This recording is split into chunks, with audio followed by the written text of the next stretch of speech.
ایسا پیشن دے رہے ہیں جس کا حقیقت سے کوئی تعلق بھی نہیں ہے. اس سے پہلے بھی ہم اس طرح کے ویڈیوز بنا چکے ہیں اور آپ سے بات کر چکے ہیں کہ خدا را ان چیزوں کو سمجھنے کی کوشش کیجئے. وہ بڑا پرانا ایک محاورہ ہے کہ ہر چمکتی چیز سونا نہیں ہوتی، اور آج کل سوشل میڈیا اس کی جیتی جاگتی تصویر بن چکا ہے، چیخ چلا کے آپ کو بتا رہا ہے کہ یہ سب غلط ہے، اس سے بچ جائیے. لیکن کیا کہیں کہ انسان کو یہ چکا چوند بڑی اچھی لگتی ہے، یہ ایسی لگژری لائف بہت اچھی لگتی ہے، اور کیا کہیے کہ اب دیکھیے اسی لگژری لائف کو فالو کرتے ہوئے اس کو حاصل کرنے کے چکر میں اب یہ سب کچھ ہو گیا. اس میں ڈکی بھائی پر آگے چل کر کیا کارروائی ہوتی ہے وہ بھی پتہ چل جائے گا، کیونکہ ہر چیز سامنے رکھی جا رہی ہے.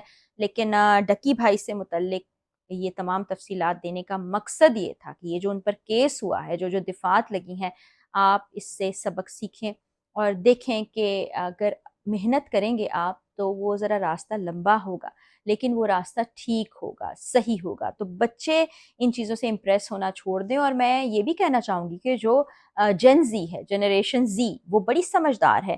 وہ ٹیکنالوجی کے دور میں پیدا ہوئے ہیں، انہوں نے یہ سب کچھ گیجٹس دیکھ رکھے ہیں، ان کو پتہ ہے کہ کون سے پلیٹ فارم کو ریسرچ کے لیے استعمال کرنا ہے. بہت سی جگہ پر وہ آپ کو بتا رہے ہوتے ہیں کہ یہ چیز ایسے نہیں ہے، ایسے ہے، ریالٹی یہ ہے، یہ فیک ہے. تو آپ اپنے لیے بھی یہ انویسٹیگیشن کیجئے، یہ ریسرچ کیجئے، یہ سب کچھ جانیے اور دیکھیے، اس کے بعد کوئی قدم اٹھائیے. ورنہ یہ ایک تباہی ہے، بربادی ہے، غلاظت ہے جو ہر گھر میں پہنچ چکی ہے، کیونکہ ہر کسی کے پاس فون موجود ہے. تو والدین بھی اپنے بچوں کو پلیز، بہت سے لوگ نیچے لکھتے ہیں کہ جی بچے نہیں سنتے ہیں ہماری، تو پلیز بچپن سے ہی ان کو دوست بنا کے رکھیے، ان کو اچھے برے کی پہچان کرائیے اور ان کو بتائیے کہ ریئل لائف کیا ہے، فیک لائف کیا ہے، کس سے بچنا ہے، نہیں بچنا.